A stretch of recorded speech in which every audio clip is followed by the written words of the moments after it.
Porque lo cierto, señorías, lo cierto es que mi gobierno, junto con el gobierno de José Luis Rodríguez Zapatero, han sido los gobiernos más limpios que ha tenido la historia democrática en estos últimos 50 años. Esa es la realidad. Buenas tardes. ¿Dónde vive usted, caballero? Hay que irse ya para el domicilio, ¿vale? Son las 10. Son las 10, caballero. Para casa ya. Por eso os pido que animéis a votar a todos los amigos, a todas las amigas, a los familiares y a los conocidos. Que quien tenga reservas para votar el próximo 14 de febrero solicite desde ya el voto por correo. Es muy sencillo, es seguro. El voto por correo ha sido en Estados Unidos la palanca del cambio y estoy convencido de que puede serlo también aquí en Cataluña el próximo 14 de febrero. Santa María, Madre de Dios, ruega por nosotros pecadores, ahora y en la hora de nuestra muerte.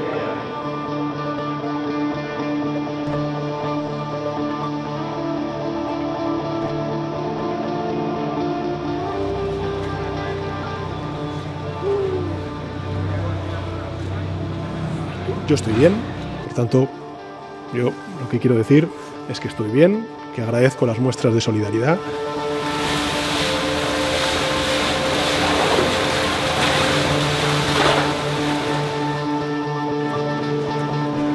Son las 5, no he comido.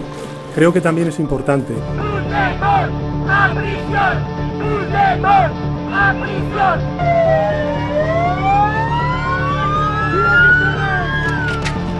En nombre de España y en nombre del interés de España en defensa de la concordia entre españoles, vamos a conceder una amnistía a las personas encauzadas por el proceso.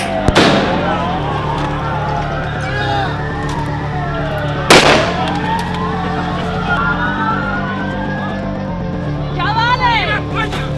¡Viva! ¡Viva España! ¡Viva! ¡Viva España!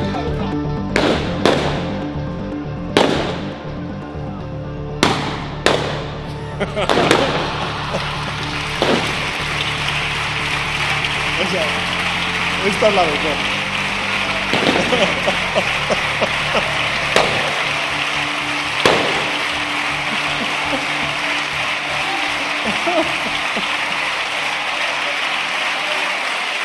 Esta es muy buena.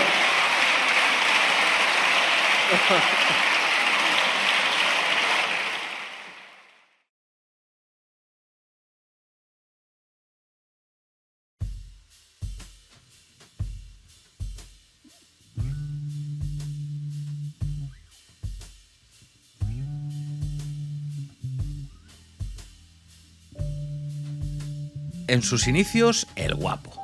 ¿Os acordáis de aquel primer gobierno bonito? Perro Sánchez, Doctor Muerte, El Saunas, Corrupto, Mister Yo Estoy Bien o la ya canción del verano que se corea en cualquier evento donde se junten más de 20 españoles.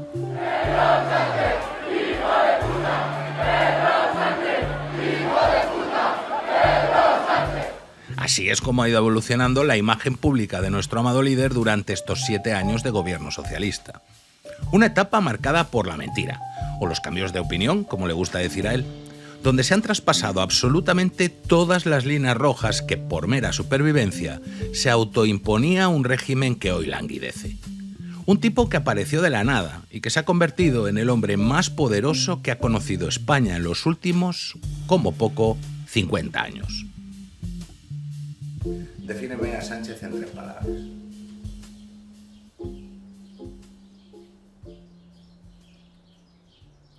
Ambición de poder desmedida. Bueno, yo creo que es un psicópata. Con una me basta, socialista. ¡Ista! ¡España socialista! ¡Ista! Pedro Sánchez nace en Madrid, en la zona buena de Tetuán, cerca de nuevos ministerios. Estudia en un colegio elitista, en el IES Ramiro de Maeztu.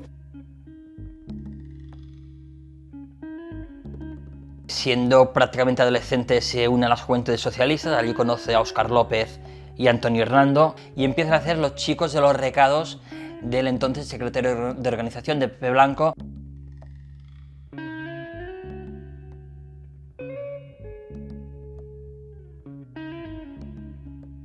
Pepe Blanco les da más confianza, les da más cosas buenas Óscar López y Antonio Hernando, y Pedro Sánchez se queda como el niño tonto. Y ahí empieza ya a tejer como una sensación de que él no puede ser menos que los otros y que él algún día tiene que triunfar.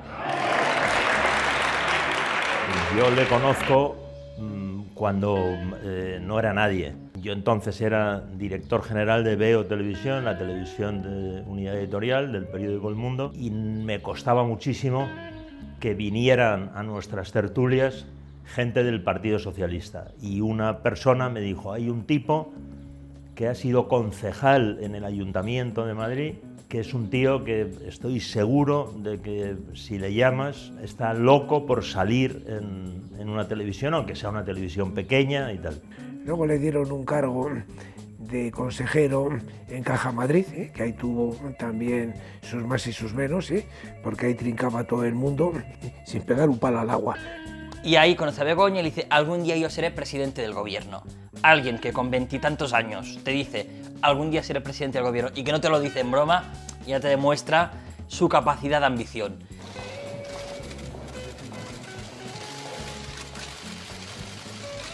Pedro Sánchez es un absoluto enfermo por el poder. Lo ejerce de forma patológica y además, como lo hace la gente que es especialmente insegura al hacerlo, que es adoptando el defecto de la mitomanía.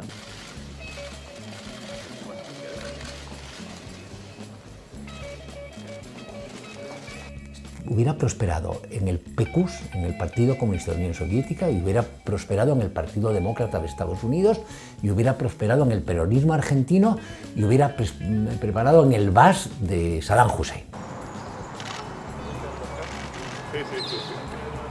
Y entonces le invitamos a venir a nuestras tertulias y venía todas las semanas. Si alguna semana no se le llamaba, él te llamaba y te decía, oye, esta semana que no me han llamado. Y nos veíamos, ya te digo, cada mes y pico nos veíamos ahí en la Puerta de Alcalá, y después llegó a la presidencia del gobierno y ni se ponía el teléfono ni me contestó jamás un mensaje. Pues nada, chicos. No es capaz de sentir, ni de pensar, ni de ponerse en la situación de los demás.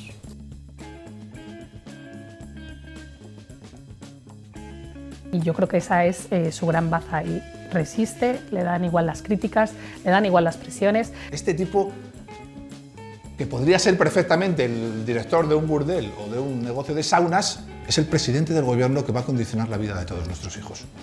Siempre ha tenido una obsesión, que es ser el presidente de la Internacional Socialista. Personas de su entorno que le conocen siempre nos han dicho que esta era su máxima expectativa, llegar a liderar a nivel planetario a los socialistas.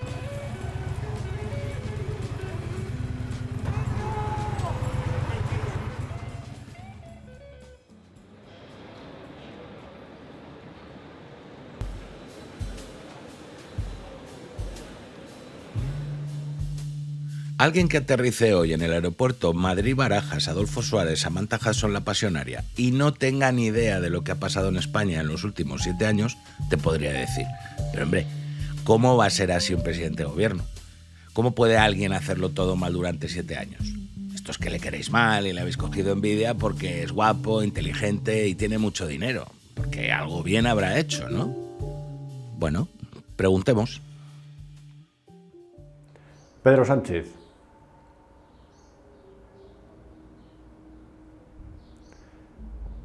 Tendría que pensarlo muy mucho.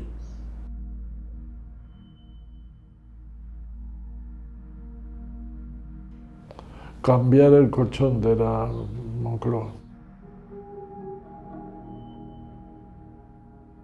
Se diría impulsar el movimiento feminista, pero con feministas no como José Luis Ábalos, que denigra a las mujeres y al revés dice que es feminista porque es socialista. Pues he estado pensando mucho sobre esta pregunta. Digo, a ver, ¿dónde puedo sacar algo positivo? Por lo menos para que no fuera todo negativo. Y he sido incapaz de sacar algo positivo. Hay que reconocerle también los avances en materia social. No hay nadie que todo lo haga mal o que todo lo haga bien, pero hay políticos en los que las sombras pesan tanto que opacan a las luces. Fue cuando duplicó la inversión en publicidad institucional y empezaron a meter dinero en influencers también para que trasladaran su versión de los hechos. Ahí se puede decir que tuvieron éxito, porque buscaban la colaboración de la sociedad para algo que implicaba medidas como un estado de alarma, que era evidente que era una figura inconstitucional, como posteriormente demostró el Tribunal Constitucional, y es, por decir, ahí mantuvieron el orden público en un momento complejo con medidas que son, pero eso se puede decir que lo hicieron bien, porque les salió bien la jugada.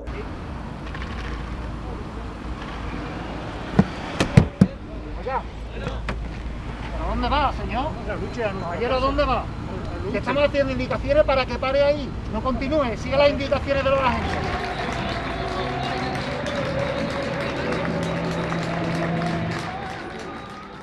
Lo único, así, que puedo decir Sánchez ha tenido éxito es a la hora de desactivar el independentismo, pero a costa de indultos, amnistía, a costa de hacer concesiones con nuestros impuestos, con la deuda de la Generalidad de Cataluña que se mutualizó entre todos los españoles.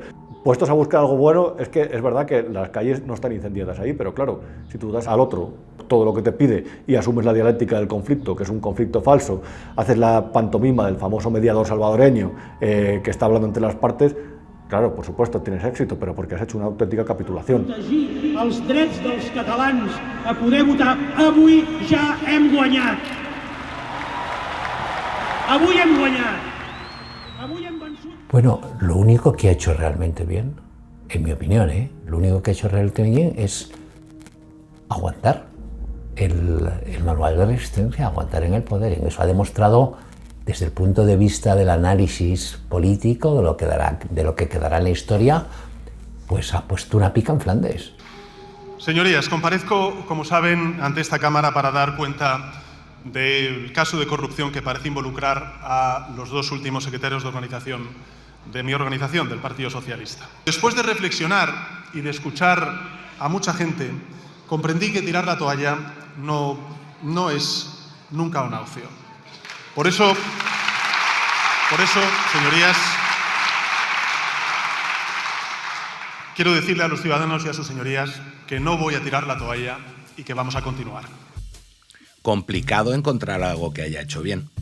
Porque si bien es cierto que gracias a sus medios de comunicación ha colado que España va como un cohete o que sus votantes puedan estar de acuerdo con esos avances sociales, la otra mitad de España no lo está y cree que es una de las bases para la ruina moral y material en la que nos vemos hoy inmersos. Pero dejadme que os cuente un cuento. En 1993, un señor muy guapo se afilia al PSOE. En 2003 se presenta en las listas al Ayuntamiento de Madrid.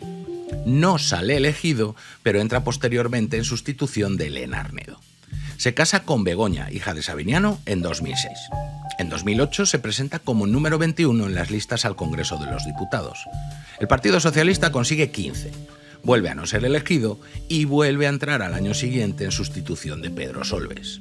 En 2011 se vuelve a presentar, esta vez un 10º en las listas. A ver si adivináis cuántos escaños sacaron por Madrid. Sí, 10. Y será un año después cuando vuelva a entrar sustituyendo, en este caso, a Cristina Narbona. En 2014 llega a la Secretaría General del partido. En sus primeras elecciones ya como candidato a la presidencia del gobierno, logra la friolera de 90 escaños. Pero es que se presenta a la investidura y consigue colgarse la medalla de ser el primero que no la supera. Pero es que luego, cuando se repiten aquellas elecciones debido a su bloqueo para no dejar gobernar a Rajoy, logra 85 escaños, el peor resultado del Partido Socialista Obrero Español de su historia. Lo echan a patadas del partido, pero logra volver. Y a Moncloa llegaría en 2018 por una moción de censura contra el gallego, aprovechando un dudoso párrafo en la sentencia de la Gürtel, donde se nombraba al Partido Popular como beneficiario de corrupción a título lucrativo. La pregunta es clara: ¿cómo es posible que un tipo así haya llegado hasta la Moncloa? Perdona, él cuando no tenía curro estuvo hablando con un par de asesores fiscales para ver cómo metían lo que ganaba su parienta, que lo ganaba porque estaba en el negocio del sueldo de su padre. Ha llegado a hablar hasta con los que le hacían la asesoría, digamos, contable y tal, la declaración de Hacienda, y el problema que tenía ella era cómo justificar los ingresos. Decía que asesoraba, que no sé qué, lo pagaban, ¿no? Porque llevan la contabilidad de la sauna de tu viejo y de tu tío. Estando yo en el ayuntamiento, un amigo íntimo de Sabiniano, Enrique Castaños, el socio de Villarejo, me pide, por favor, que tenía un amigo suyo, que tenía varios locales, y me comentó que había policías municipales de la Junta Municipal de Centro, que sabiendo que no tenían licencia, se aprovechaban de alguna manera yendo a tomar copas. Luego me enteré que eran locales de sauna, tanto de gays como los normales de un puticlub. Su suegro tenía prostíbulos, algo que pues nos explota la cabeza porque ahora mismo el PSOE, su hoja de ruta después del verano va a ser intentar abolir la prostitución, cuando dentro de las filas socialistas hay consumidores de prostitución e incluso su suegro se lucró durante años, o sea, su mujer ha vivido del negocio de la prostitución. Seis, me parece que eran 6. Sauna de gays había una solo, en la calle San Bernardo, muy próximo a Gran Vía, hacía casi esquina a Gran Vía, y me acuerdo que aquella sauna se llamaba Adán, la sauna Adán. La familia de Begoña, no solo el padre, sino el tío, era una familia que vivía de la prostitución. Y al cabo de 2 meses, efectivamente, se corrigieron deficiencias de salidas de emergencia, etcétera, y se les dio la licencia correspondiente, pero de una manera legal. Y es cuando Enrique Castaños, que entonces era inspector jefe del Cuerpo Nacional de Policía, me dice, bueno, pues te voy a presentar a la persona que quiera agradecerte. Si hablas con la gente que estaba con él en las primarias, su equipo más directo te lo dice. Dice, las primarias nos fueron muy bien, las primeras, las del 14, solo hubo una cosa que perturbó nuestra campaña, que fue cuando salió lo de las saunas del suegro. Y me dice, ¿cómo te lo puedo agradecer? Y digo, pues mira, de una manera, que trates a las señoritas que tienes, trabajando en tus locales, que las trates lo mejor posible, porque muchas de ellas pues no están ahí por vicio, sino para sacar dinero y luego enviarlo a sus países, porque tienen hijos en sus países, etcétera. Hombre, ¿cómo me dices eso? Si yo soy muy católico, si yo trato a las personas muy bien. Óscar López sabe muy bien cómo fue, era director de campaña de Patxi López, se le hace un encargo, es el hombre de los trapos sucios, Óscar López, lo ha sido tradicionalmente con Pepe Blanco, con Patxi y ahora con Pedro, se va con Villarejo y tienen esa información. Y hay información de ahí que está guardada desde ese día, y seguramente sea aún la baza que tienen, por ejemplo, Óscar López o que tiene Patxi López para seguir en el cargo. Háganse la reflexión, ¿alguien cree que Óscar López o Patxi López están ahí por sus méritos? ¿Realmente Óscar López tiene talento para ser ministro? ¿Está haciendo una buena gestión? ¿Realmente Patxi López tiene talento para ser portavoz parlamentario? ¿O están ahí porque Sánchez les debe algún silencio? Porque ahora las cloacas son ustedes. Hoy tendría que estar aquí el señor Óscar López y el señor Patxi López para explicarnos las relaciones con Villarejo para deshacerse de Sánchez. El tema de las saunas y de las grabaciones del comisario Villarejo y de luego pues esos audios que han ido saliendo y esas conversaciones en las cuales se viene incluso a describir cómo a través de esas informaciones vaginales, ¿no? O esas presuntas, por decirlo así, informaciones, pues intentaba chantajear a jueces, fiscales, periodistas, etcétera, etcétera, etcétera. Es la España de la cloaca. ¿Qué pudo utilizar él al revés de la que tenía su suegro para las campañas? Bueno, seguramente alguna cosa debía utilizar porque Pedro tampoco es tonto. En esas épocas el comisario Villarejo se dedicaba a grabar a todo el mundo y las saunas no fueron una excepción. Todo está conectado, todo está conectado. Sin estar presente Sabiniano, me dijo Enrique García Castaños, dice, bueno, aquí sabes que grabamos, y ahí es donde ellos grababan, así me lo dijo textualmente, aquí tenemos grabados a personas muy relevantes que vienen aquí pues a su cosa. ¿Es posible que esa información de las saunas haya sido el trampolín político de Pedro Sánchez? Si me lo hubieras preguntado hace 2 años y medio, te habría dicho, hombre, tú también es que eres un poco conspiranoico y se te va un poco la pinza. Ahora mismo, pues tendría que responder que es posible, sí. Ahora, todo lo que estamos sabiendo ya y lo que al parecer queda por saber, no nos puede hacer descartar ningún escenario.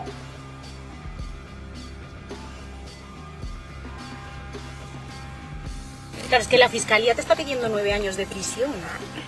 De ahí a absolver es optimista, ¿no? Entre otras cosas también resulta que el chico que vivía en nuestra casa, que era un chico que se dedicaba a trabajar como escort, donde trabajaba era en la sauna de prostitución masculina del padre de la señora del presidente del gobierno. Con lo cual, ¿qué me quiere decir? Que vamos a hacer el favor de irnos a tomar el sol, que si estamos a gusto en la playa. Oye, Rafael. Espera un momento. ¿Que el presidente del gobierno más feminista de la historia del universo se ha podido lucrar de 5 prostíbulos y una sauna gay propiedad de su suegro, y además en esos establecimientos Villarejo y El Gordo grababan a personalidades influyentes para después ser chantajeados? Si Sánchez no ha ido alcanzando el poder de manera normal, es inevitable hacerse la pregunta, porque lo de ganar elecciones, o al menos sin dudas, no es lo suyo. ¿Ha utilizado las grabaciones de la sauna Adán para su ascenso político? Se ha llegado incluso a publicar que esos viajes en el Peugeot 407 para embaucar a su militancia en las primarias del partido podrían haber sido financiados con el dinero de Sabiniano y sus saunas. Y si el dinero de los prostíbulos no es suficiente o los vídeos no causan el efecto deseado, siempre podría quedar la de llenar unas urnas detrás de una cortina o amañar unas primarias. O 2. Hay cosas de ese comité federal.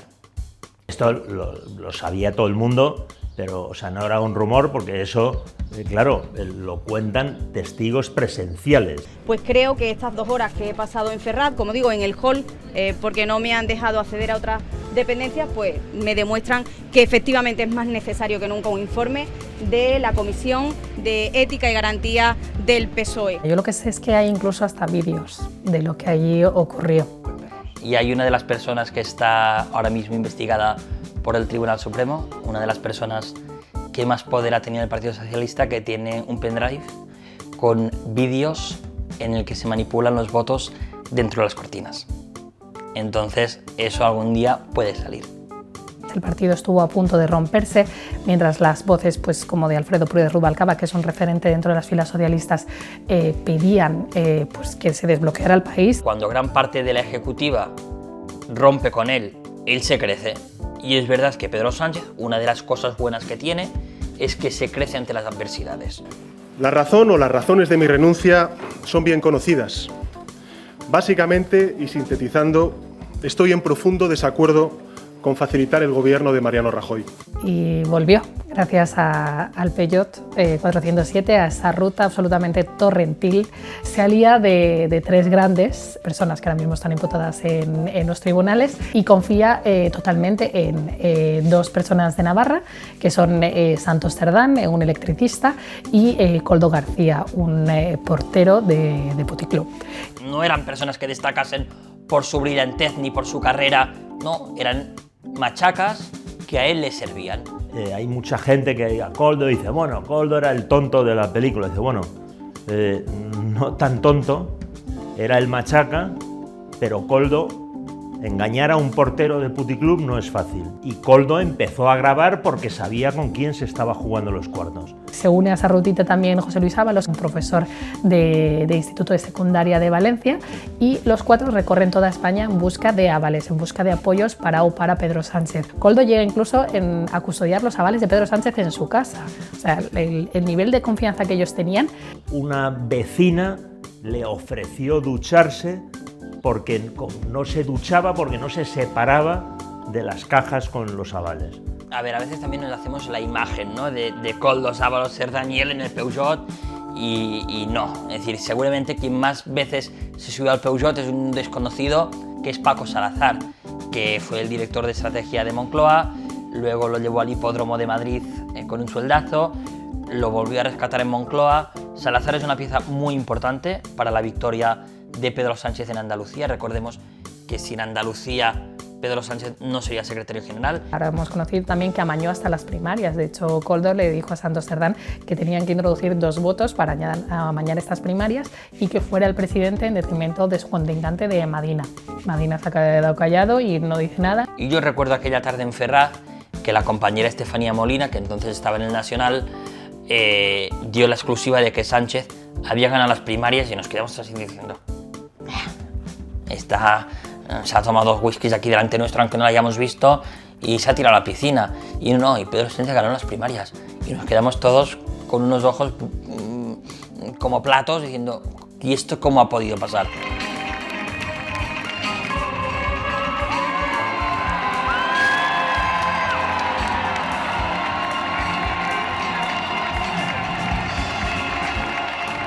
Yo personalmente, conocida la trayectoria de Pedro Sánchez, no descartaría que se hubiera producido una alteración de las elecciones con el voto por correo. No lo descartaría en absoluto. Es decir, el problema no es las ganas, el problema son las fuerzas, como casi todo en la vida. Es decir, estos ganas no les faltan. El que roba una joyería puede robar un banco. Entonces, si fueron capaces de hacerlo, y lo hicieron en sus primarias, ¿por qué no lo van a hacer en las generales? Que había intentado amañar la votación para aferrarse a la Secretaría General del PSOE aquella tarde de octubre del 16 era un secreto a voces. Lo que ya no era tan conocido es que las primarias contra Madina de 2014 también podían haberse visto comprometidas. Ni que las de su vuelta en 2017, tras el viaje del Pillot, también generaran dudas, sobre todo con el censo de participación y los militantes fantasma. Hoy también sabemos de multitud de procesos judiciales donde se denuncian irregularidades, amaño y compra de votos en distintas elecciones entre 2019 y 2023. Visto esto, ¿cómo sorprenderse de sus cambios de opinión, que el común de los mortales calificaría de mentiras? O el encamarse miserablemente con los asesinos de ETA, los independentistas catalanes que quieren quebrar la unidad territorial o cualquiera que odie España. ¡No valen! ¡Estos españoles no valen! ¡No valen! ¡No valen! ¡No valen! ¡No valen! Ese gobierno sería un gobierno de coalición donde el problema sería que pues tendría que haber aceptado, por ejemplo, que el ministro de Hacienda, el ministro de la Política Energética o el ministro que se encarga de las pensiones en nuestro país, de la Seguridad Social, fuera pues una persona del círculo cercano y de confianza del señor Iglesias con poca experiencia política o de gestión pública. Sería un presidente del gobierno que no dormiría por la noche.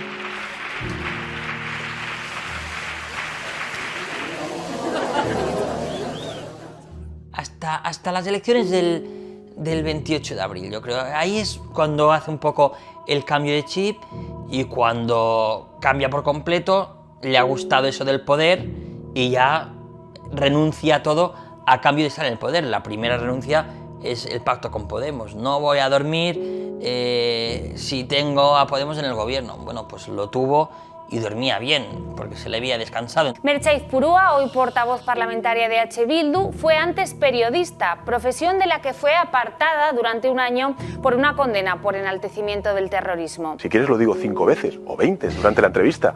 Con Bildu no vamos a pactar. Con Bildu, se lo repito, no vamos a pactar.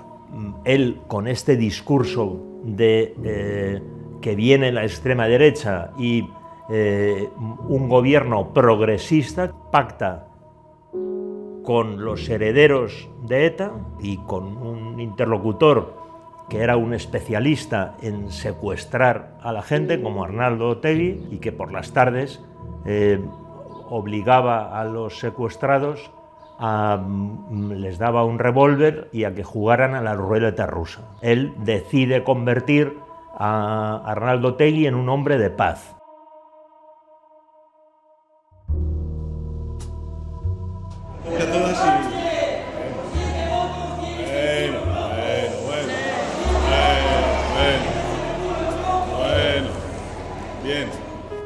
España está gobernada por una gente a la que España le importa un comino y los españoles también. Eso es para mí lo más relevante. Pactando también con personas que son prófugos de la justicia, que se han llegado incluso a cachondear de los cuerpos y fuerzas de seguridad del Estado y de las instituciones españolas como el Tribunal Supremo, cuando Puigdemont el año pasado pues, nos vino a visitar y se fugó otra vez de nuevo. Ahora que dice, ¿cuánto tiempo le queda de poder? Ninguno. No tiene ningún poder, todo el poder lo tienen los bilduetarras. Lo tiene Puigdemont, a pesar de que algunas pegas todavía tiene que superar, como la malversación. ¿Cómo se han calificado? ¿Cómo se han cambiado los delitos para ajustarlos a los delincuentes?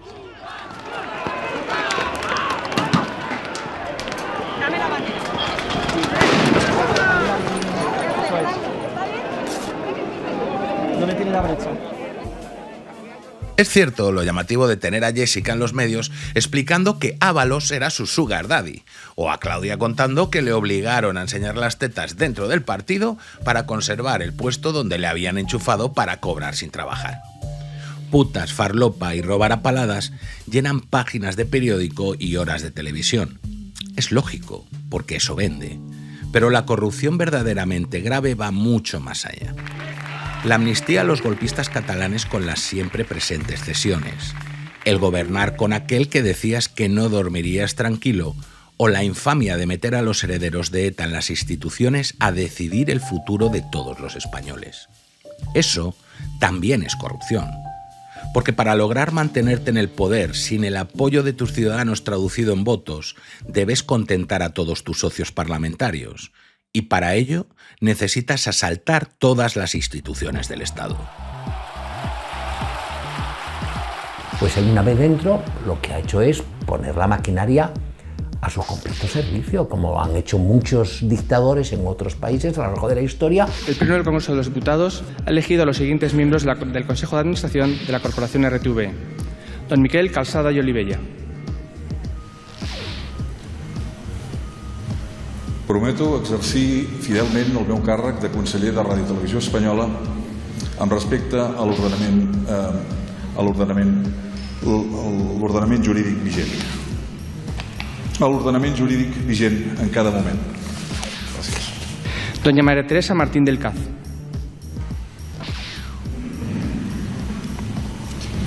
Prometo desempeñar fielmente el cargo de consejera del Consejo de Administración de la Corporación Radio Televisión Española. Doña Esther de la Mata Aedo. Prometo desempeñar fielmente el cargo de consejera del Consejo de Administración de la Corporación Radio Televisión Española. En aquel primer gabinete había personas independientes que le paraban un poco los pies. El CIS es escandaloso, ya lo conocemos todo. El Instituto Nacional de Estadística. En Correos es que han llegado a poner de directiva de comunicación a Leire. A día de hoy, el gobierno que tiene, nadie le para los pies. Indra, la CNMC. Pero lo ha aplicado de una forma especialmente brutal. La han tomado al asalto. Y además es que no solamente han puesto gente de lo suyo, sino que han repartido puestos de consejeros de más de 100.000 euros al año cada uno, que son de cuota de partido. Han puesto gente de Podemos, de Junts, de Esquerra Republicana, del PNV. Nadie ha dicho que no, nadie ha dicho esto es un escándalo, no. Que nosotros respetamos las instituciones y el juego democrático. Que los que les queda por colonizar, en esta última etapa desde el año 2023, han emprendido una batalla sin cuartel. Oposición, jueces y periodistas. Quieren el Estado para ellos. Porque tiene una percepción patrimonial del Estado y el descrédito de las instituciones le importa un huevo. Don Mariano Muñesa de Caveda. Por imperativo legal, prometo desempeñar fielmente el cargo de consejero del Consejo de Administración de la Corporación Radio y Televisión Española con fidelidad al Rey y acatar la Constitución y el resto del ordenamiento jurídico. La lista de instituciones públicas, además de muchas privadas que ha saqueado desde el primer día que pisó la moqueta de Moncloa, es interminable.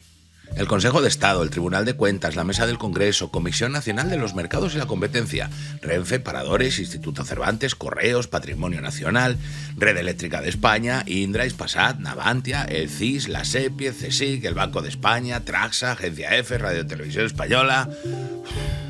Y todas mandadas con mano de hierro. Pero hay una que es la joya de la corona. Porque claro, cuando te están chantajeando con quitarte el falcón, llegará un momento en el que te pidan algo ilegal. Y para eso llevas 7 años intentando controlar la justicia. Porque si controlas la justicia, prácticamente lo controlas todo. Es decir, el patrón de Sánchez se repite. Sabe que el único elemento que le falta para llegar a una dictadura constitucional es el Poder Judicial. ¿A quién pone?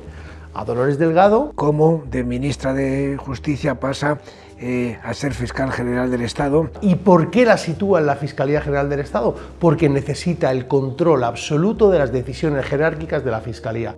Es que la Fiscalía, ¿de quién depende? ¿De quién depende? Sí, del gobierno. Pues ya está. Que la Fiscalía es como el Ejército, es un cuerpo jerárquico y por tanto hay que obedecer las instrucciones que dé el fiscal superior. Que si se nombra un fiscal sectario, en este caso claramente militante del PSOE, que encima ha tenido responsabilidades de gobierno. ¿Qué hace cuando salta todo el caso de Dolores Delgado? Por la puerta de atrás mete a García Ortiz en la Fiscalía para que destruya cualquier atisbo que pueda haber de democracia o de imparcialidad y neutralidad en una Fiscalía que no es del Estado, sino que es la Fiscalía General del Gobierno. El Tribunal Supremo ha decidido hoy enviar al fiscal general del Estado al banquillo. ¿Cree usted que ha llegado ya el momento de que Álvaro García Ortiz presente su dimisión? No ha habido en Europa, y yo creo que en el mundo entero, que un fiscal general del Estado con esa función, que esté imputado por un grave delito de revelación de secretos, que todavía ni siquiera cautelarmente se le haya puesto fuera de su función. Nosotros respaldamos la acción del fiscal general del Estado, creemos en su inocencia y por tanto cuenta con el aval y el apoyo del Gobierno de España. Pero es que encima el delito que se le acusa al actual fiscal general del Estado es un delito que tenía finalidades políticas, de socorrer al PSOE y atacar al principal partido de la oposición. Tiene por objeto la revelación de un secreto profesional, porque la conversación que pueda tener un abogado con la Fiscalía para eventualmente llegar a un acuerdo, eso es secreto profesional. El secreto profesional debe estar absoluta y radicalmente garantizado. Entonces aquí se ha producido algo que ya rompe todos los palos del sombrajo. La fiscal jefe de Madrid tiene que cesar, ser suspendida en sus funciones por estar imputada. ¿Quién le tiene que suspender? El fiscal general. ¿Quién es el fiscal general? El compañero suyo que está imputado. ¿Cómo su inferior jerárquica va a emitir un escrito de acusación acusándole? Pues ha hecho un escrito de acusación exculpándole. Otro verdadero escándalo. Es que la Fiscalía, ¿de quién depende? ¿De quién depende? En el caso Begoña Gómez, Begoña no tiene una defensa, tiene dos, la suya y la Fiscalía. Porque si bien en los cambios de gobierno se producen alteraciones o modificaciones en los cargos de las principales instituciones de este país, él sí que ha sabido colonizar y sobre todo dirigir la mirada, no a aquellos organismos comunes del cambio de personas en un cambio de gobierno. O sea, él ha dirigido toda su artillería hacia el Poder Judicial. Entonces, si no tenemos una justicia como tal, independiente, etcétera, adiós libertad. Dolores Delgado era fiscal, entonces lo que no se puede permitir es que un fiscal o un juez vaya a la política y luego pretenda regresar. Ahora, la experiencia de Delgado no es la única. Campo, que fue ministro de Justicia y que era juez, ahora es juez del Tribunal Constitucional. Necesita una serie de instrumentos para, si alguien se le va de las manos, se le va de control, poderlo reconducir. Y ese es el Tribunal Constitucional. Cándido tiene un sesgo ideológico clarísimo, lo ha tenido toda su vida y ahí está haciendo unas cosas que yo no entiendo, porque es un hombre que podía haber pasado a la historia jurídica de España como un gran jurista y va a pasar o está pasando de una forma desastrosa.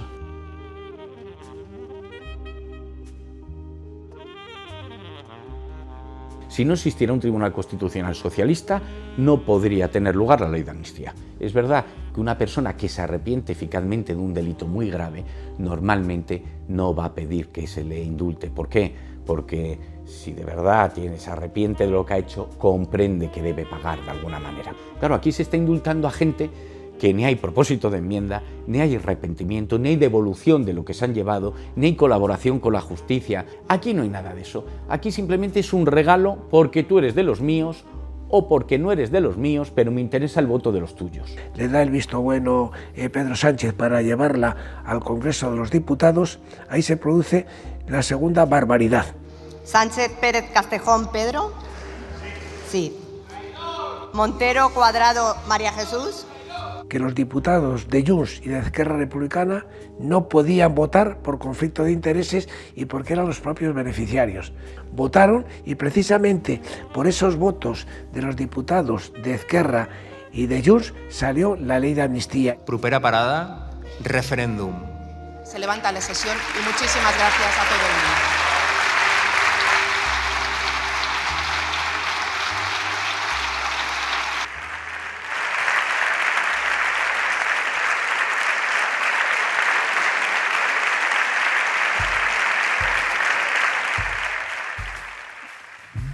El fiscal general del Estado que coloca tras no poder meter a Dolores Delgado, imputado. Conde Pumpido en el Constitucional corrigiendo cualquier cosa que le venga mal, incluso echando por tierra sentencias firmes del Tribunal Supremo.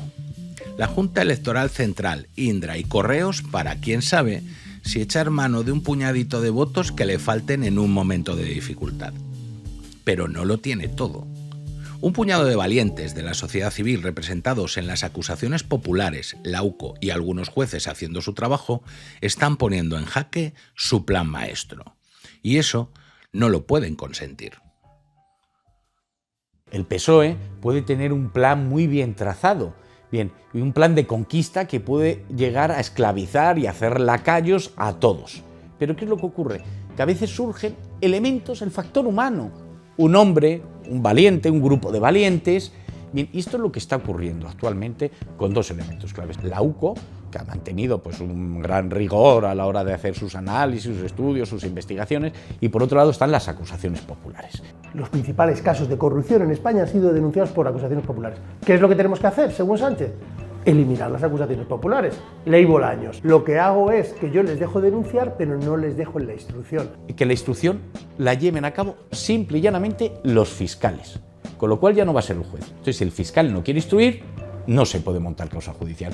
Los procedimientos se archivarán y se van a sobreseer. Y porque la Fiscalía va a pasar a ser ese juez de instructor del que van a depender la Policía Judicial de la Guardia Civil y la Policía Judicial de la Policía Nacional.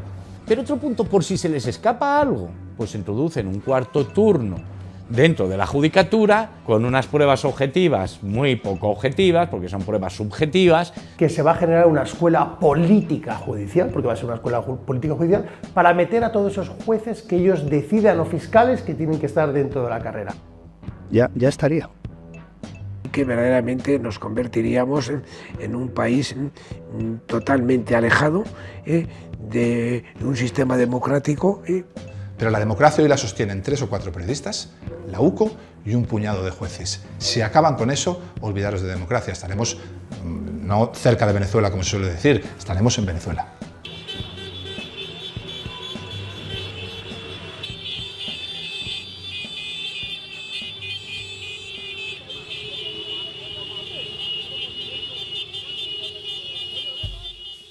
Otra de las preguntas que nos asaltan viendo todo esto es cómo puede ser posible que nadie le haya parado ante los pies.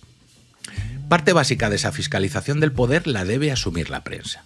Y salvo honrosas excepciones de algunos periodistas, el silencio de los otros, de los vendidos, le permitió tener una primera legislatura muy cómoda, donde hacerse con el control de casi todo el aparato del Estado, aunque nos hubieran cerrado en casa 2 veces de manera ilegal. Por mucho y grave que haya hecho, si nadie te lo cuenta, simplemente no existe. Y en ese sentido, los medios de comunicación son fundamentales para un funcionamiento democrático óptimo. La separación de poderes es básica, y no la hay. Los medios de comunicación privados los ha tomado gracias a la catarata de millones que ha repartido en publicidad institucional. Los públicos los ha conquistado al asalto.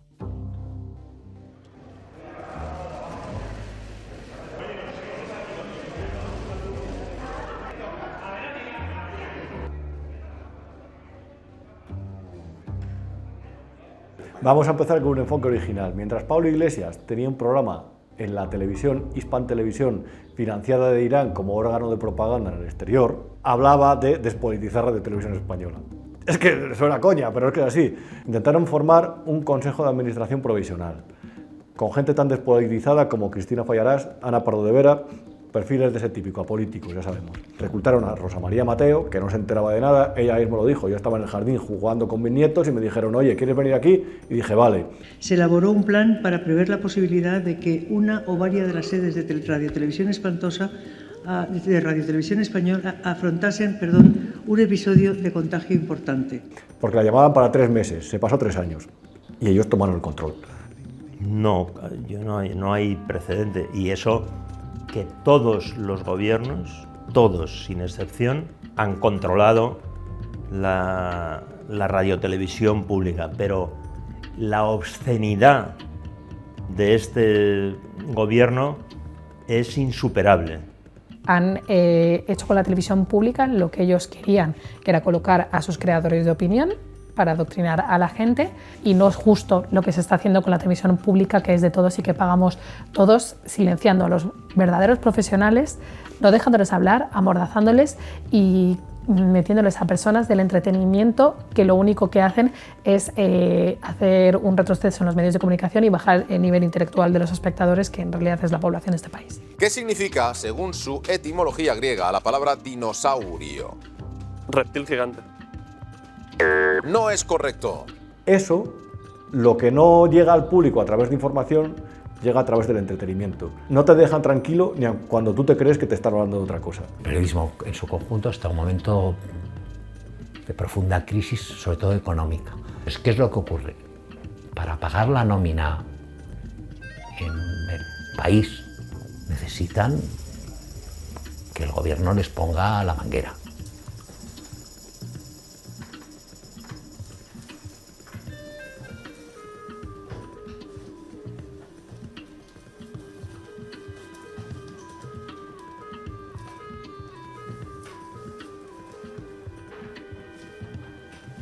Eso te crea una dependencia, eso es un factor que ha creado una dependencia, primero de los públicos los tomas por asalto y los medio pensionistas pues los compras con la publicidad. Nunca he vivido una situación de control por parte de un gobierno, de un poder ejecutivo, de tantos medios de comunicación con reparto de la publicidad institucional. Siempre que te pones a su mensaje para contar realmente lo que hay, ya te empiezan a sacar cantares. Cuando surgió lo de Begoña Gómez, nos hicieron un manifiesto en contra de nosotros porque éramos golpistas. Y mi primer proyecto, el más importante, el que creo que tenemos entre manos como corporación pública, es trabajar para sanar la democracia. 300 millones de euros reparte RTV entre productoras audiovisuales cada año. Ahí está la clave. Cómo se premian con tertulias televisivas en medios afines a personas que apoyan al gobierno, y a los otros se nos intenta silenciar, se nos hace una persecución, se nos intenta restar credibilidad e incluso llegar a vetarnos en los medios en los que ellos tienen mano. ¿Podríamos hacerte una pregunta? ¿Cómo llevas tener que estar defendiendo un gobierno cercado por corrupción? ¿Qué haces? ¿Pero qué haces? ¿Cómo llevas tener que defender un gobierno cercado por tantos casos de... ¿Pero qué haces? ¿Pero qué haces? ¿Qué haces? ¿Qué haces? Que sí, que no te estoy diciendo nada, pero ¿cómo llevas tener que estar... Se nos está quedando una España preciosa, ¿eh? Y eso, que todavía no hemos entrado a analizar ninguno de los tantísimos casos de corrupción que tienen ahora mismo a Sánchez acorralado. Corrupción. Para la mayoría de los españoles, meter la mano en la caja y llevárselo calentito. Pero no. No solo eso es corrupción. Corrupción es la amnistía. Corrupción es no mandar al ejército a Valencia mientras la gente se ahogaba para perjudicar a tu rival político. Corrupción es hacer lo que te ordene Marruecos, porque quizás pueda tener información lograda gracias a un software israelí que le robó datos a los móviles del presidente, del ministro del Interior y de la pájara de defensa. Corrupción es adoptar medidas dictadas por terceros países o entidades supranacionales a sabiendas de que no es lo mejor para tu nación ni para los ciudadanos a los que te debes. Y como la lista también empieza a ser interminable, vamos a hacerlo fácil y sencillo. Empezamos con la corrupción en política exterior.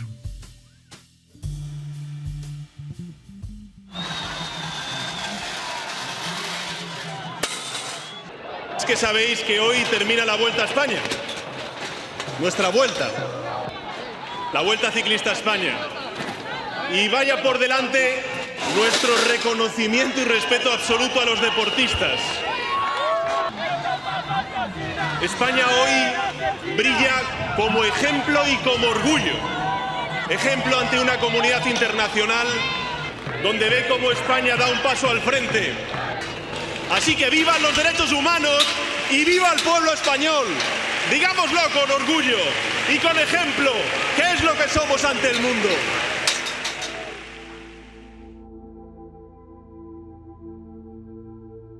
Si a ti quienes te felicitan se llaman Hamás, se llaman los talibanes y se llama Maduro, pues te lo tienes que hacer mirar. Lo más grave es la corrupción de los líderes por parte de potencias internacionales. Eso elimina el concepto de soberanía. Antonio Hernando, de secretario de Estado de Telecomunicaciones, a las órdenes de Óscar López. Óscar López es un hombre de Pepiño Blanco. Pepiño Blanco es el consejero delegado de Acento. En un momento, además, en el que la Unión Europea está intentando vetar el acceso de Huawei a sus redes de 5G por una cuestión de seguridad, estamos hablando de seguridad militar también, y nombran a este señor secretario de Estado. La vicepresidenta de Huawei España era Tisha James, que es la pareja de José Manuel Álvarez. ¿Sabéis dónde está Tisha James? De consejera de Hispasat. Reitero, seguridad militar. Que es un factor constante que no se puede olvidar. Se están forrando.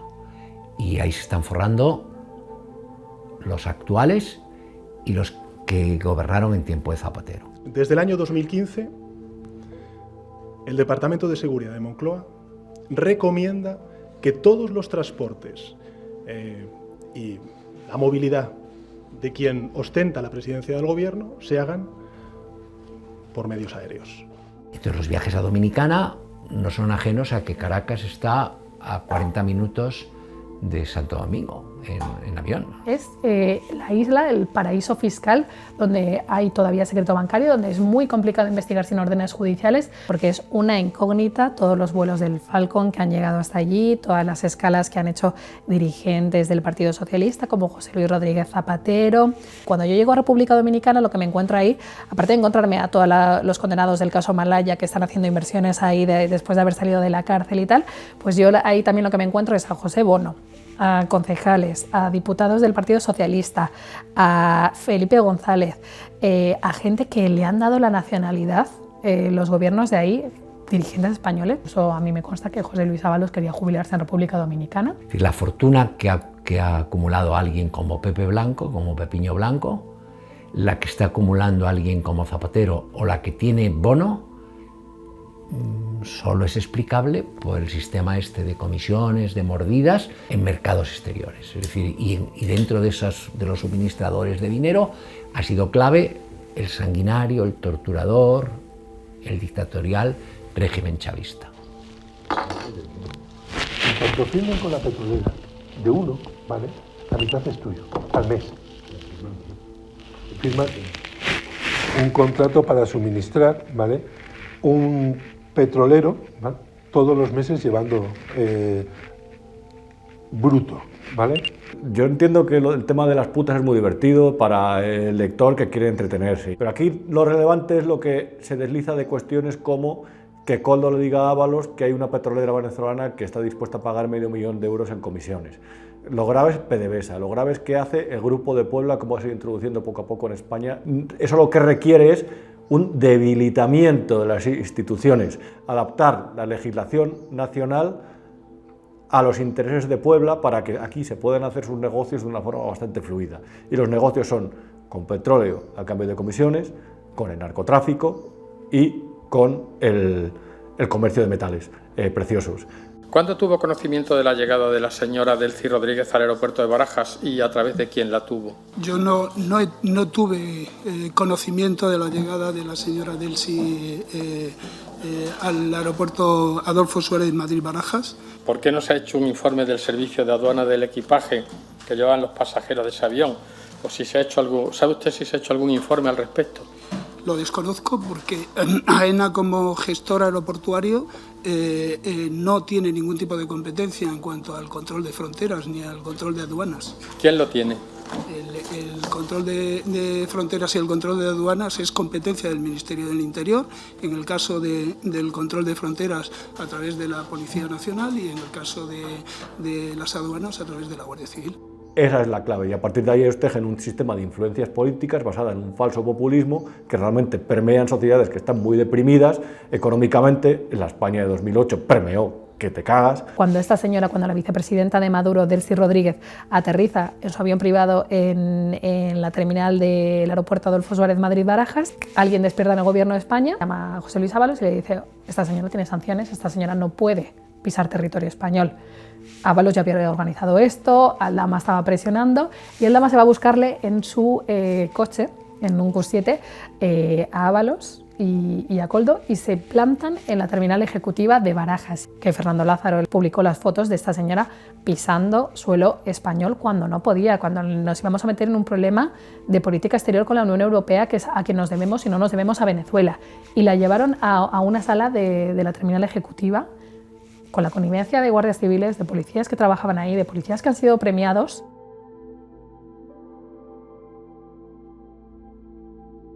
Y esto se conecta a la causa de Begoña Gómez, porque Begoña Gómez y Víctor de Aldama tienen un nexo en común, que es Javier Hidalgo, hijo de Pepe Hidalgo, presidente de Europa, y que ahora mismo controla la compañía de aquella manera. Entonces, Air Europa, durante la etapa de Ábalos, tiene graves problemas. La compañía, la aerolínea española, iba a tener que despedir a toda la plantilla, había que rescatarla y la tenía que rescatar la SEPI, es decir, el gobierno. Y gracias a Begoña Gómez, gracias a la intermediación de Víctor de Aldama, al que llegan a hacer consejero de Air Europa, gracias a que Javier Hidalgo coloca en Guacalúa, que es un chiringuito que monta la aerolínea para colocar a Begoña, como le da trabajo a Begoña Gómez, pues al final Air Europa termina siendo rescatada. Air Europa tenía una deuda con Venezuela y que esa deuda se la han encontrado lingotes de oro en contratos de Delcy Rodríguez con Víctor de Aldama, pues ahí se conectan las tres. Se le está olvidando hablar inglés y francés porque Delcy se ha convertido en una estrella de la televisión y del cine español. Delcy Gay se llama la novela de Delcy en España, la mujer más famosa de España, Delcy Rodríguez. El futuro de España depende de Delcy. Las maletas de Delcy, aquella no os acordabais, ¿eh? Es lo que tiene tapar un escándalo con otro mayor. Cuando estéis viendo este documental, posiblemente el escándalo de turno será el que España le haya contratado las vigilancias policiales y judiciales a Huawei y que Estados Unidos nos haya tirado de las orejas o algo peor. Porque la realidad de la política exterior española durante estos 7 años es el acercamiento de Sánchez a Hamás, a Hezbollah, al régimen iraní y a la Venezuela de Maduro. Para el servilismo con Mohamed VI y la viral pregunta de qué le debe el PSOE a Marruecos, igual alguna decisión inexplicable de Marlaska podría tener la respuesta. Porque la corrupción en el Ministerio del Interior también tiene sus cositas. Grande Marlaska es un tipo que tenía mucha imagen como juez, porque cualquier juez de la Audiencia Nacional en España tiene una imagen muy elevada debido a los temas que trata la Audiencia Nacional. Realmente conocerle le conocimos cuando apareció en política. ¿Y la realidad que nos escupe a la cara? Pues el mayor incremento de la criminalidad violenta de toda la democracia. En homicidios, en agresiones sexuales a mujeres sobre todo, que es el crimen violento que más ha crecido de toda la democracia. Cuando intentan arrancarnos la vocación. E intentan arrancarla cuando un desalmado sobrepasa con su lancha de mayor potencia a la barquichula de 6 guardias civiles. Cuando los narcos embisten sin miramientos el Z de otros compañeros que les impiden la huida. Cuando un hombre o mujer intenta abrir la cabeza con un hacha a un policía, o con un cuchillo, o un palo, o agredirle, o escupirle, y no pasa nada. Más bien, se idea la forma de quitarnos más autoridad todavía para dársela al criminal. No sea que ellos también se enfaden. Marlaska tenía lo que parece lógico en el Ministerio del Interior es nombrar a gente que sepa de qué va el Ministerio del Interior y la policía. Y el gobierno le coloca una secretaria de Estado que viene del Ministerio de Igualdad. Mi compromiso personal y político está tejido con el hilo de la justicia social. Sin justicia social no es posible la igualdad y sin igualdad no es posible una sociedad verdaderamente democrática. La igualdad para las mujeres es todavía un horizonte por alcanzar. Y para alcanzar la igualdad y la libertad de las mujeres necesitamos garantizar la seguridad de una vida sin violencia. Sabe del Ministerio del Interior lo mismo que yo de energía atómica, cero. Ahora se ha cargado ya, a la UDEF se la ha cargado ya el ministro, Grande Marlaska. La anterior, digamos, gran unidad investigadora, que era la UDEF, tocó a Pujol, que era un tipo muy poderoso en aquel momento, que condicionaba gobiernos no solo en Cataluña, también en nacional. Entonces las élites de poder políticos se dieron cuenta, si toca a este, nos puede tocar a todos. Si hay peligro, hay que cercenarlo. Cercenaron y ocuparon la UDEF. ¿Tú has vuelto a oír hablar de la UDEF? Nunca, ¿verdad?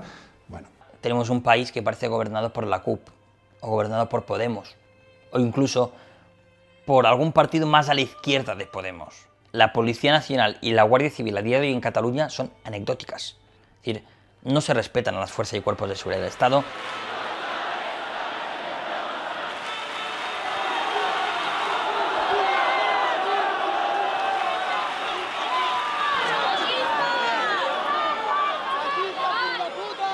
No tienen la dotación económica que deberían tener para investigar, no tienen los recursos, no tienen incluso el material necesario para actuar en la calle. Se les da órdenes en manifestaciones específicas de actuar en una u otra dirección y no siguiendo criterios técnicos, sino siguiendo criterios políticos.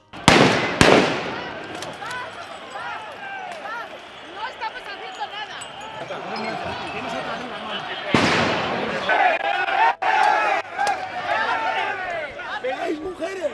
¡Pegáis mujeres! ¡Habéis pegado a una mujer!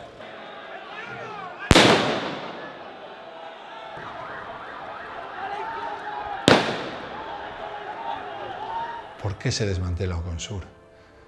Oconsur es la primera unidad antidroga europea que estaba venciendo al narco. Nosotros teníamos un método tradicional de enfrentarnos al narco, que es que los políticos cada 6 meses preparan una macrooperación, te incautan 50 toneladas, por el otro lado están entrando 500, ¿vale? Pero ellos ya tienen una rueda de prensa, unas estadísticas, el delegado del gobierno, el director general, el ministro, las medallas que se reparten, los mandos policiales que reciben esas medallas porque han estado al frente de las operaciones. Al final es un negocio redondo, no hay mucho riesgo, no hay mucho coste, solo hay recompensa política. 10, 12 detenidos, petaqueros, lancheros, ayudantes. Pero yo creía que no sabíamos que eran ustedes. Perdonadnos, por favor.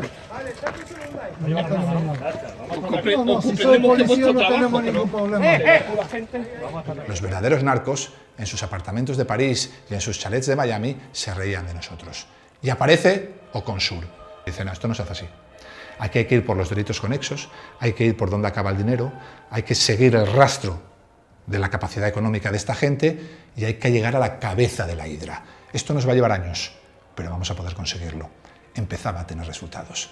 Y cuando estábamos a punto de llegar a la cabeza de la hidra, llegó Marlaska y disolvió la unidad.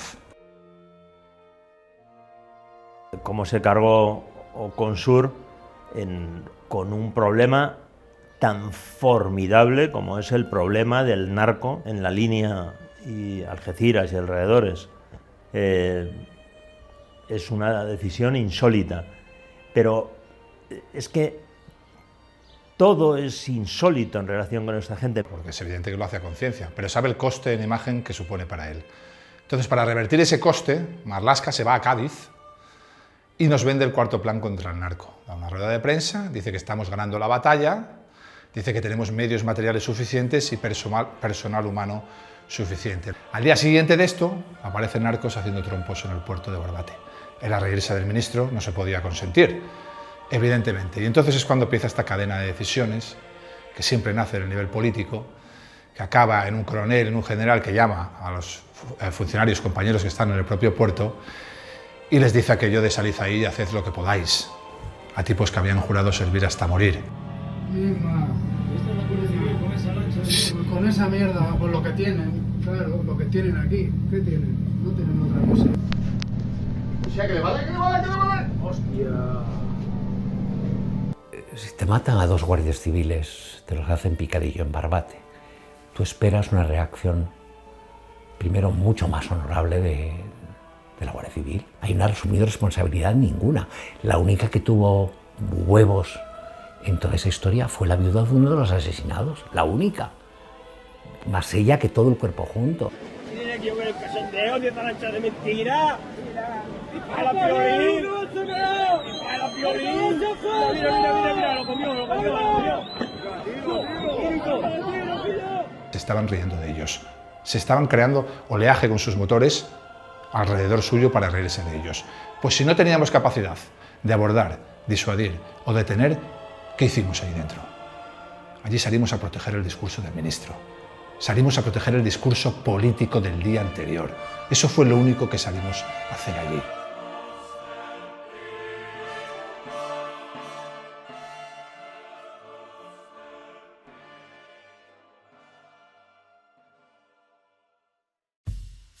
Algo muy ligado a Interior son sus cloacas.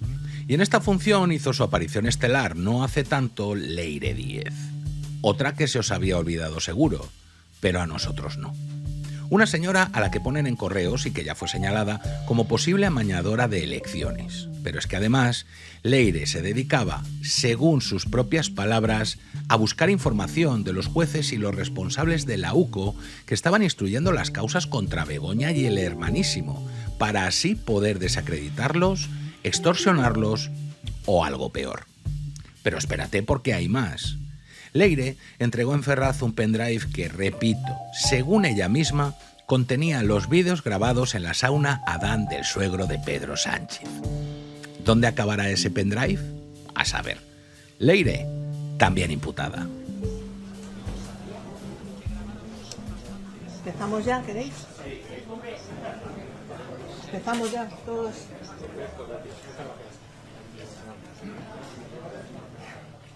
Leire va cada semana a la sede de Ferraz a reunirse, a tener reuniones con el Partido Socialista para proporcionarle la información que ya ha ido recabando durante toda la semana. Incluso ha llegado a viajar fuera de Madrid para intentar obtener información sobre los jueces que investigaban al entorno del presidente del gobierno, los jueces que investigaban al Partido Socialista e incluso ha tratado de recabar información sobre altos cargos y mandos de la Guardia Civil que investigaban la corrupción del PSOE, como el coronel Antonio Balas, que jamás debería haber perdido el anonimato, ella lo quería muerto, como otras personas que también han investigado esta corrupción. Esas grabaciones en efecto son para extorsionar a jueces que están investigando casos de corrupción del PSOE, pero también sirven para extorsionar al propio PSOE.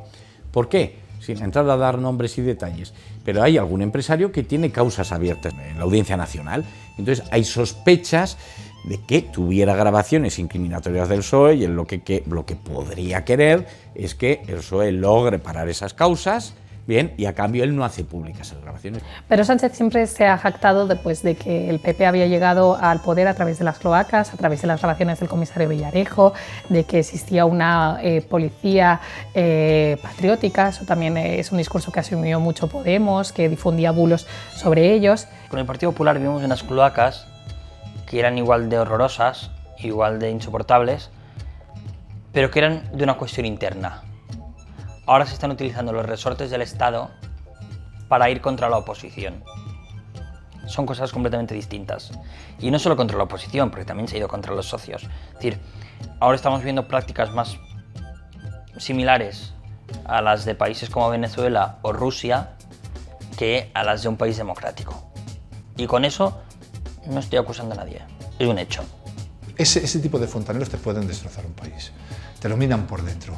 ¿Por qué? Porque al final la capacidad que tienen de coaccionar a instituciones que son de cierta relevancia y a personas que ocupan cargos en la administración, en la cúspide de pirámide de la administración, que toman decisiones que afectan a la vida común de todos los españoles, es muy alta. Y el problema de España hoy en día es que no hay Estado.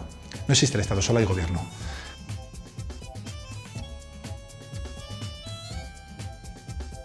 Yo le digo lo que mi paisano, digamos, Séneca le dijo a Nerón.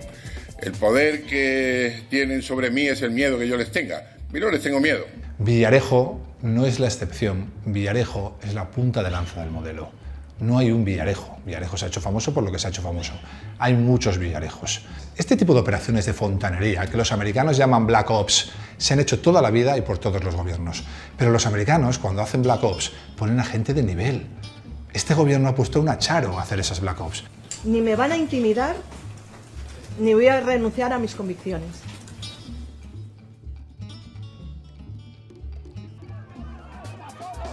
Excalibur no está solo, Excalibur no está solo, Excalibur no está solo, Excalibur no está solo. Venga, que ya vamos con lo que estabais esperando. Lo más reciente. Putas, farlopa, dinero, muchísimo dinero, tráfico de influencias, la corrupción de toda la vida, la de todos los gobiernos. Bueno, lo de las putas y la farlopa es marca PSOE, pero ya me entendéis. En los 2 últimos años se han ido instruyendo varias causas judiciales que trascienden de Sánchez y que tienen como protagonistas a muchos miembros del Partido Socialista. Vamos a empezar por el principio, por los suyos, David y Begoña. Porque todo esto tiene un objetivo político evidente. Solo tienen que fijarse en la lista de denunciantes. Y por esta razón, y aconsejada por mi letrado, me voy a acoger a mi derecho a no responder a sus preguntas. A Begoña Gómez se la nombra catedrática de una cátedra extraordinaria sin tener título habilitante ninguno, en el sentido que no es ni siquiera licenciada. La han nombrado catedrática de la Universidad Complutense gracias a quien es su marido, porque ella recibe en Moncloa al rector de la universidad. Financia esa cátedra a través de grandes empresas a las que llega por ser la esposa de Pedro Sánchez. Bueno, pues ahí hay tráfico de influencias, si pudiera haber algún tipo de prevaricación o irregularidad en el nombramiento, pero a continuación, con esos medios económicos, se acuerda, bien, pues elaborar un software, un programa informático. Se hace con un contrato también público, saca licitación 60.000 euros para financiar este software. Y ese programa informático que han elaborado estas empresas en acuerdos firmados con la Universidad Complutense, bien, lo inscribe Begoña Gómez a su propio nombre, es decir, puede haber apropiación indebida. También consigue contratos en Air Europa, aerolínea descartada por el gobierno. También consigue que se le coloque en el Instituto de Empresa en un puesto privilegiado. El Instituto de Empresa es una universidad privada, pero que pues tiene muchos lazos con el poder. I'm Begoña Gómez, I'm Director of the Africa Center, where we want to collaborate with the new generation. Holding a view to giving them opportunities, we will allow them to become more sustainable. ¿El presidente tuvo conocimiento de lo que hacía su mujer o no? Esta es la cuestión fundamental. Si tuvo conocimiento, participó. Y la pregunta es, ¿alguien se piensa que el presidente del gobierno no sabía lo que hacía su mujer en Moncloa? Una estrategia de impacto social y medioambiental integrada en la estrategia de negocio de forma eficiente y eficaz. El presidente del gobierno tiene un hermano que se llama David Sánchez, que es músico, que llega a España y que misteriosamente no lo decimos nosotros, sino que lo dice la juez. En la Diputación de Badajoz, controlada por el PSOE, le crea un puesto ad hoc para ser el jefe de la Oficina de Artes Escénicas, un puesto de nueva creación, remunerado como alto cargo con 46.000 euros anuales, y este señor accede a este puesto, cobra, pero no va a trabajar. Y David, ¿me puede usted explicar, por favor, porque ayer nadie pudo hacer lo que es la Oficina de Artes Escénicas? Disculpe. La Oficina de Artes Escénicas. Sí. ¿Qué es?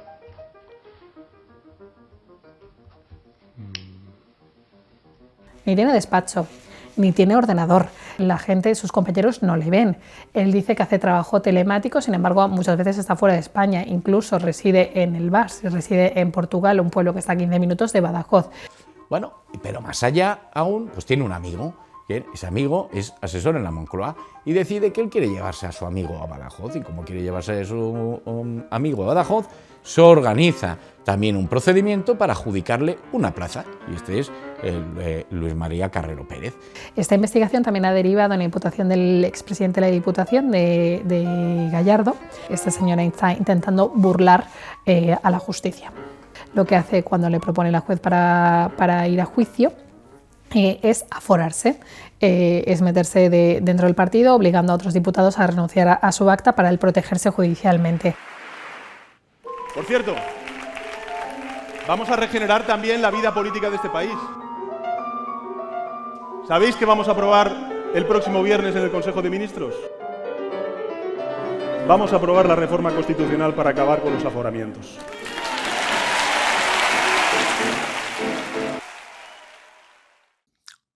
Alucinante cómo Sánchez es capaz de mover todos los hilos. La historia sería que el señor Google, el señor Indra y el señor Telefónica deciden, sin mediar presión, recomendación o prebenda de Moncloa, diseñar un software para una cátedra que consiguió Begoña de la Complutense sin tener titulación. No sé, suena a estafa privó. Y al hermano también. Llega a trabajar, bueno, trabajar igual no, llega a cobrar de la Diputación de Badajoz sin aptitudes para el cargo que le dan. Y cuando les pillan, el presidente de la Diputación que le da ese cargo se salta a tropecientos que estaban antes que él para entrar en el gobierno regional y así poder aforarse. A mí me lo van a tener que explicar muy despacito eso de que Sánchez no sabía nada. Como hay que explicar muy despacito todo el chorreo de corrupción que viene a continuación. El Tito Berni, el caso mediador ya no se sabe nada, ha quedado como algo lejano, ¿no? No ha llegado a donde tenía que llegar, se ha quedado en un escalón intermedio y entonces es como, bueno, el Tito Berni pues era uno que pasaba por ahí. Hombre, no. Es un diputado que se llama Bernardo Fuentes Curbelo, alias Tito Berni, diputado del Congreso, el cual empieza pues, a consumir prostitución, cocaína, empieza a darle contratos públicos a personas de su entorno, se hace con un guardia civil, el general Espinosa Fuentes, que le ayuda también a adjudicarse estos contratos, al cual le soborna. Bueno, el Tito Berni ha acabado con un caja fuerte del inspector jefe que investiga, donde al parecer se le roban las pruebas de la comisaría y donde se le va a interponer una pena de 1 año. ¿Quién ha descapitalizado la UDEF? Si lo hubiera llevado a la Guardia Civil y no se hubieran perdido las pruebas, ¿se le estaría ahora mismo procesando por 1 año o por 10? El famoso caso Koldo se inicia en el Juzgado Central de Instrucción número 2. ¿Y qué consiste? Pues lo mismo, muy sencillo, ahí lo que hay es mucho dinero por medio, en tanto en cuanto en la época de la pandemia, bueno, pues se necesita comprar mascarillas o luego los test famosos PCRs, y entonces hay una serie de empresas al que se les van adjudicando por parte de la administración, de diferentes sectores de la administración, compras, concursos, bien, a cambio de mordidas, bueno, pues de unas cantidades económicas muy fuertes. De ese asunto se deriva otro, que es el caso Ábalos, que está en el Supremo. ¿Por qué? Porque al final se ve la implicación de Ábalos en todo este negocio de las mascarillas y el Tribunal Supremo pues inicia una serie de investigaciones, bueno, con colaboración lógicamente de la UCO, y de ahí se desprende muchísimo más, pues que tenía amigas, bueno, pues que metía en la administración, se le hacían contratos, no iban a trabajar, pero claro, se empieza a ver, bueno, pues que cobra en chalés, o que cobra en pisos, o que cobra de diferentes maneras. Y de ahí se va liando la investigación y se ve que ya también participan en adjudicaciones de obras. Y por ese medio de adjudicaciones de obras, pues aparece otro, el que sucedió a Ábalos en la Secretaría General del Partido Socialista, que es Santos Cerdán. Pues Santos Cerdán también cobraba comisiones por adjudicaciones de obras.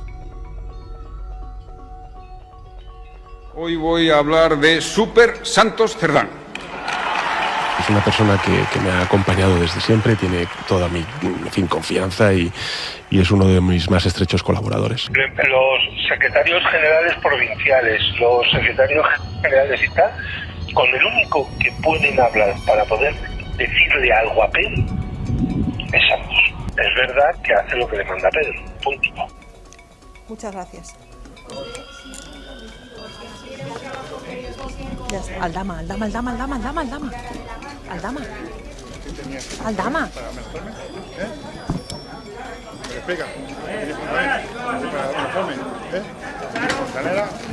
En todos estos procedimientos, bueno, pues por medio anda Aldama, anda por medio el rescate de Europa, porque es que el rescate de Europa aparece tangencialmente en el asunto de Begoña, porque Begoña empieza su relación a través con la Complutense y primero pasa por Bacalúa, donde está Hidalgo, bien, pero es que el rescate de Europa también es el famoso oro de Delsi, pero también está en las mascarillas. Víctor Aldama va el pasado de diciembre al Tribunal Supremo y entrega un papelito en el que figuran una serie de concesiones de obra pública en la que presuntamente se habían repartido comisiones a través de contratistas que pertenecían a diferentes territorios que estaban controlados por diferentes personas dentro del PSOE, a las que presuntamente les correspondían unas comisiones en función del territorio en el que se entregaran.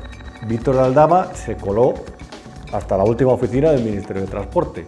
Víctor Aldama, también ha habido fotos en las que hay fotos que se han publicado en el Confidencial en el que estaba en calle Ferraz. Víctor Aldama fue el que les ayudó a que llegara Delcy Rodríguez a España. La UCO ha encontrado documentación de Víctor Aldama en la que aparentemente habría colaborado en mover unas decenas de barras de oro desde Caracas hasta Moscú, pasando por Zambia. Eso lo que significa es el régimen venezolano necesita capital, Delcy necesita cobrar su dinerito, hace falta un intermediario y Moscú necesita oro. Víctor Aldama estuvo en prisión provisional dentro de la famosa trama de los hidrocarburos. La trama de los hidrocarburos, entre otras cosas, implicó la creación de múltiples empresas dentro de España, en principio sospecha la UCO y todo presuntamente, reitero, para mover el dinero que se ingresaba de esa forma que era trucha. Estos tenían testaferros. Hay empresas en las que se ha demostrado que estaban asociados con personas, entre ellos el que negoció la compra del famoso chalet en la Alcaidesa donde se quedaba José Luis Ábalos. Esa persona que lo negoció había sido chofer de Pedro Sánchez en las elecciones primarias de 2017. Víctor Aldama, que había estado contratado también por Huawei para ser uno de los representantes en España, también había sido contratado por Air Europa en un rescate con dinero público. Este era asesor, es decir, esta labor es legal, le había contratado a la compañía, en un rescate en el que se ha demostrado que tuvo un papel activo Begoña Gómez también. Víctor Aldama ha llegado a decir en televisión que a José Luis Rodríguez Zapatero había estado en su jet para moverse entre República Dominicana y aparentemente Caracas. Creo que se ven bastante bien las conexiones, ¿no?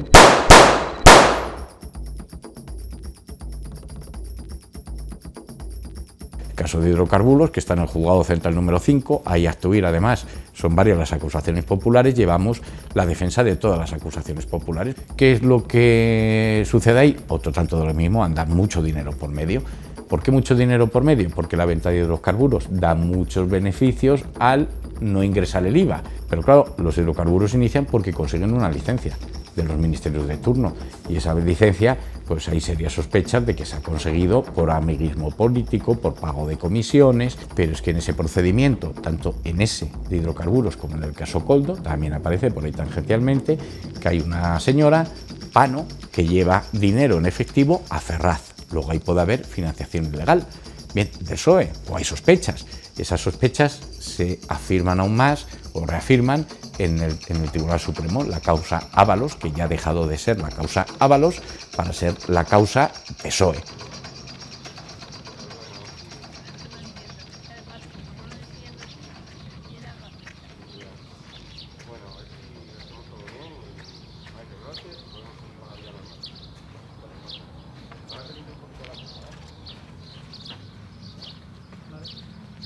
Ha llegado el momento de recapitular e intentar explicar tremenda trama.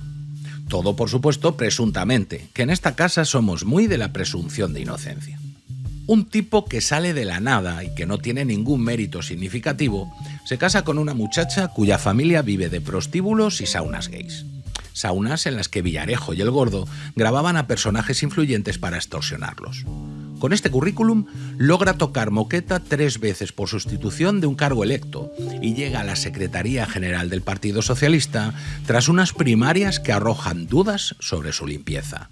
Pero ojo, que lo echan a patadas en 2016 y aún así consigue volver en otras primarias todavía más manchadas que las primeras, tras un viaje que nadie sabe quién financió en un Peugeot 407 lleno de mangantes. Como a Moncloa llega gracias a una moción de censura cuando su fuerza parlamentaria eran de 85 míseros diputados, necesita los apoyos de etarras, independentistas fugados y aquellos que, según él, no le dejarían dormir tranquilo. Y desde el minuto 1 pone el aparato del Estado a sus pies, colocando a gente del partido en los más altos cargos de poder. La justicia, medios de comunicación, Ministerio del Interior, Exteriores, todo a su servicio. Y todo está conectado. Todo. Desde justicia se asegura los indultos, sacar adelante leyes aberrantes y silenciar a cualquiera que ose oponerse a su persona. Los medios de comunicación solo hablarán de lo bueno que es y lo inmensamente mala que es la mega ultra turboderecha.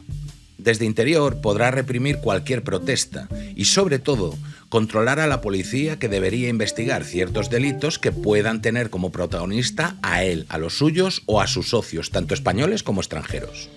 Exterior también tiene su importancia capital.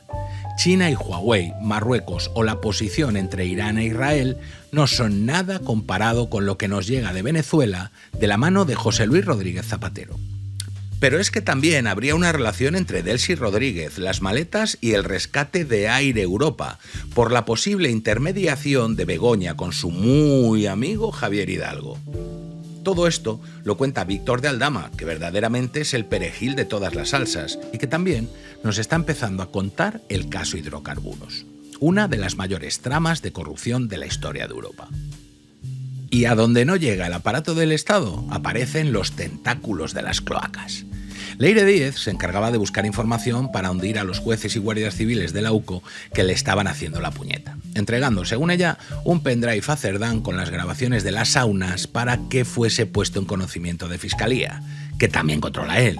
Pero es que además, Leire tuvo un alto cargo en Correos, que si lo unimos al control de la Junta Electoral Central e Indra y los antecedentes de las últimas primarias del PSOE, pues eso, que si anda como un pato, es blanco y hace cuac. Y por último está lo chusco y el robo a paladas. Desde Ferraz, Ábalos y Cerdán controlaban el partido e intermediaban en muchas adjudicaciones de contratos y obra pública, con el aderezo de las putas, las amigas colocadas en organismos públicos y la cocaína. Siempre aparece cocaína. La cabeza en toda esta inmensa trama de corrupción parece que está clara. O no, según algunos, porque empieza a aparecer el nombre de José Luis Rodríguez Zapatero por todas partes. Pero también el de Bono, el de Pepe Blanco, Acento. La cuestión es que aquí hay demasiada gente metida como para señalar solo un nombre. Sánchez o Zapatero, Zapatero o Sánchez, da igual quién sea el número uno. Es el número uno de algo. ¿Y ese algo qué es? ¿Es el sanchismo un síntoma de un mal mayor que se llama el PSOE? Sí, ya tenemos que convenir que sí. Me parece triste cómo percibo en la calle que todo el mundo de lo que habla es de las putas de Ábalos, ¿no? Porque es verdad que cosas de la vida parece Torrente. Ábalos, que nació en un pueblo que se llama Torrente. Pero a mí eso me parece, siendo repugnante, no me parece lo nuclear del asunto. Lo nuclear es la corrupción política y la corrupción económica. Viendo la corrupción tentacular, el desmoronamiento moral, el asalto a las instituciones, yo creo que el problema, más allá de Sánchez, es el PSOE. O sea, Sánchez no es explicable sin este PSOE y esto solo se arregla si nos deshacemos del PSOE. Aquí lo que queremos es hablar de la corrupción del PSOE. Es que la corrupción del PSOE es una corrupción moral. El sanchismo es el PSOE de toda la vida, pero adaptado al líder del momento, ¿no? Como en la época de González, el socialismo terminó en el felipismo. Eso de toda la vida. Felipe González también tiene la nacionalidad dominicana, ¿no? Lo que pasa desde Filesa hasta ahora es ir subiendo y un escalando de corrupción, habiendo aprendido muchos años de cómo tienen que hacerlo. El sistema político es un organismo y como cualquier organismo hay un principio pues, que te lleva a defender tu propia vida, es el organismo de propia defensa. Bien, entonces ¿qué pasa? Que este organismo va a tener a defenderse, claro. Esto se funda en que existan una alternancia en el poder o una ficción de alternancia, porque luego muchas veces en lo esencial no hay, alternancia ninguna. Entonces, claro, ¿va a haber una persecución real de la financiación ilegal del PSOE que haría caer el sistema? ¿O se va a llegar a Pedro Sánchez abandona de aquí para dar la apariencia de que este sistema funciona? Porque es que si tú sigues así, al final no va a quedar más remedio, bien, que seguir para adelante y claro, aquí pueden pasar muchas cosas. Lo del PSOE bueno es como lo de la quiebra del Deutsche Bank, lo de too big to fall. parece que como es un partido tan institucional, hay miedo a que caiga y se le intenta salvar con esos mensajes. Grecia siguió adelante con el PASOK, o Francia sigue adelante con el Partido Socialista reducido a la mínima expresión. A mí siempre me hacen sospechar esos mensajes del PSOE bueno. Viendo la historia del PSOE, pregunto, ¿dónde está el PSOE bueno? O sea, cuando se habla del Partido Socialista, ellos te hablan, honradez, no sé qué, bueno, la historia del Partido Socialista es una historia bastante negra, desde el año 34, no me voy a extender, hasta nuestros días. Es una historia que ha estado salpicada de sangre, que ha estado salpicada de muerte y que ha estado salpicada de corrupción. ¿Cabe la posibilidad de ilegalización del PSOE? Yo pediría la ilegalización del Partido Socialista. Han metido la mano en la caja desde que son partido, tienen una historia criminal a sus espaldas que empiezan a principios del siglo pasado, que tiene golpes de Estado, que tiene mucha sangre vertida, que tiene incluso en periodos de gobierno democráticos o supuestamente democráticos, como el republicano, persecuciones que acababan con la vida de personas por pensar diferente o simplemente por ser religiosos. Tiene 40 años de silencio absoluto por cobardía, que son los 40 años de la dictadura franquista, donde ni estaban ni se les esperaba, y luego de repente reaparecen a la democracia, elevados por todas las élites económicas de este país, para anunciarnos un mundo nuevo. Mira, que vayan a engañar a su padre. El PSOE es pura degradación moral, que va seguida generalmente de degradación económica y desde luego de un escenario cultural que nos aboca a un mundo muy difícil de aceptar, porque es un mundo que choca frontalmente contra todo aquello que construimos para convertirnos en la civilización más libre y próspera que ha conocido la humanidad.